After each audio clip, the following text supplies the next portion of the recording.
So Grant had initially asked me to give a speech about our experience with ocular melanoma, and it sucked. It really, really, truly sucked.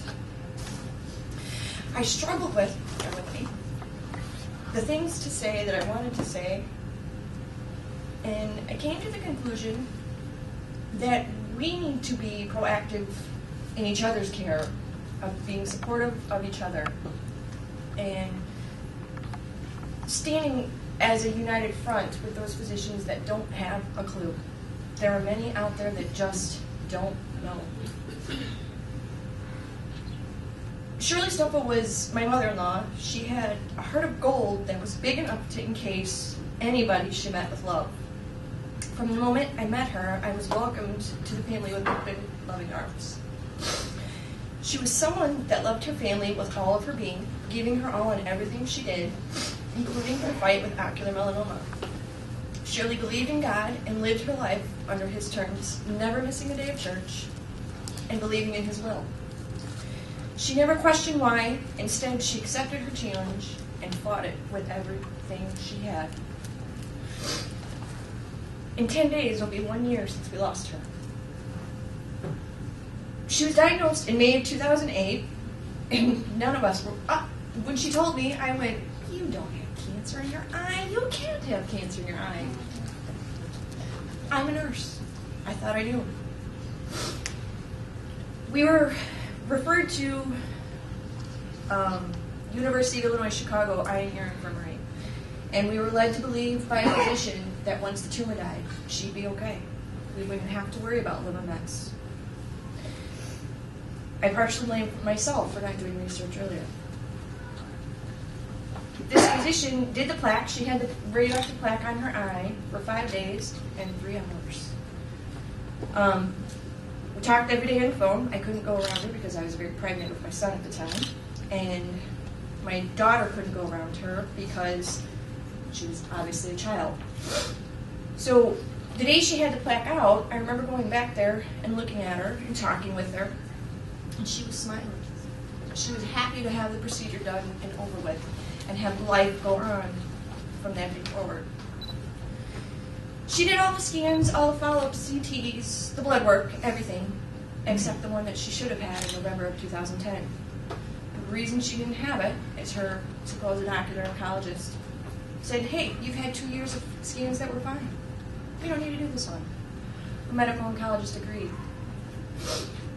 Fast forward to January of last year, she started having abdominal pain and vomiting, and went to her primary medical doctor and was put on an antibiotic for diverticulitis. CT scan was not done until 2 weeks after the antibiotics, until she finished the 2-week course of antibiotics. At that time, they found a tumor that was the size of a softball. I bet you all can imagine what we felt. Life, as we knew it, had come to a standstill for the first time. Well, second time. So, at that time, I heard that, and I got on the computer, and I found the majority of you, who gave me information for an angel that we all know. 2 of them, Dr. Sato and Renee.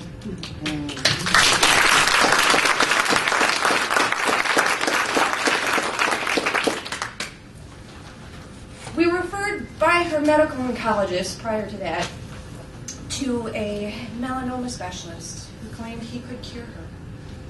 He claimed he could make the tumor go away and make her cancer be gone. We walked out of that office and never came back. Walking in that office, however, we backtrack. I was armed with information off of the internet that was scary. I walked into that office behind everyone, doing everything in my power to not puke all over the back of them, because I was scared that we were walking in for her death sentence. Then we got when he said he could cure her, I started firing questions at him, and he quickly guessed I was a nurse. So February 14th of last year, she started having an increase in pain, went back to the ER, had another repeat scan. It was 2 weeks later. Tumor had doubled in size. It's the size of a football. She was admitted to the hospital and went into renal failure that night from the CT dye. that she was allergic to that we knew about, but the multiple amounts of the CT dye had put her in a renal failure. So we had a little bit of a delay for the first chemo and only chemo. We got into another argument with her medical oncologist. Let me say I got in the argument. By this time I had contacted Renee and had been armed with information. And one day I had a phone number to where Dr. Sato was practicing, and he was willing to speak with her medical oncologist. I was done with her medical oncologist receptionist, because I didn't trust him. I didn't trust anybody at this point in time. I went over to his office, which was attached to the hospital, and I politely asked the receptionist if I could speak with the medical oncologist when he had a free moment. He came out to the lobby and said, "Get back here," pulled me into a patient room and proceeded to yell at me, asking me what I thought was okay, that I could just barge in there and direct him on how he was going to care for my mother-in-law. I waited for him to take a breath. I took the beating. I'm used to it. I'm an ER nurse. I get it. I've been called lots of things. And I kicked that spit out. He took a breath, and I looked at him, and I said, "Are you done?" He stopped. He looked at me, and I said, "I only wanted to hand you this phone number.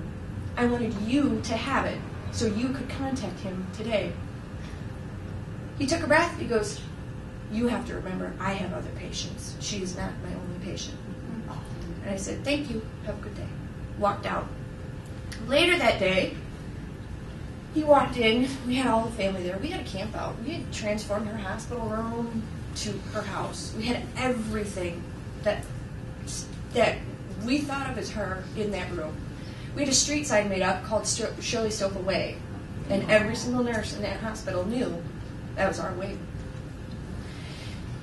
So he came in the room that night in front of the entire family and proceeded to yell at me once again, telling me, "You cannot step on a doctor's toes like this." And I also heard through the rumor mill that I had earned yet another nickname, the bitch nurse daughter-in-law. All right. I like that name. Because you know what? I got my point across. From that day forward, he listened to what I had to say. Permission was asked from me on what we were going to do. We were having another trouble finding a drug that was going to maybe do anything. We had people that were willing to charter planes to Philadelphia to get us the drug we needed. Ultimately, it was Shirley's decision, and she chose to stay home. Pardon me. So, her and I had a couple moments one day, and while we were in our hospital room, and I asked her, "What do you want to do with this? What do you want me to do?" She said, "I want you to help educate others and help them fight so they don't have to do what we are doing today." That is why I'm here. That is why our family put together this benefit, and we kicked its ass.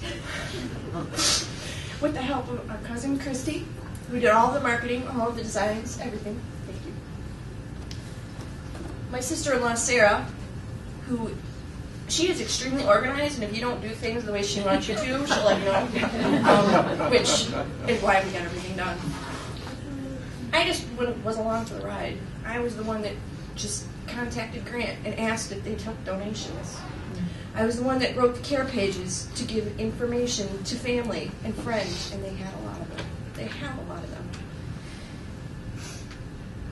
I encouraged each and every one of you to fight as hard as you can, to fight like Shirley did, and to do what you can to empower yourself, your friends, your neighbors, to reach out to new people like yourselves that are recently diagnosed. Hold their hand and tell them you are the one in control of your medical choices. You are the one that is going to choose what happens to you. I have gone toe-to-toe many times with physicians in my line of work, and I have no problem whatsoever telling them how it's going to be. I really don't. They've learned, the physicians I work with learn, that if I say I'm going to do something, that is the way it's going to be for that patient. I will do the same for each and every one of my family members. I would do the same for each and every one of you if I could. Choose someone in your family, if you cannot do it, to be that person that is going to stand on 2 feet and say, "No, we're doing it. my way. Continue your fight. Fight hard. And let's kick this disease's ass. Thank you.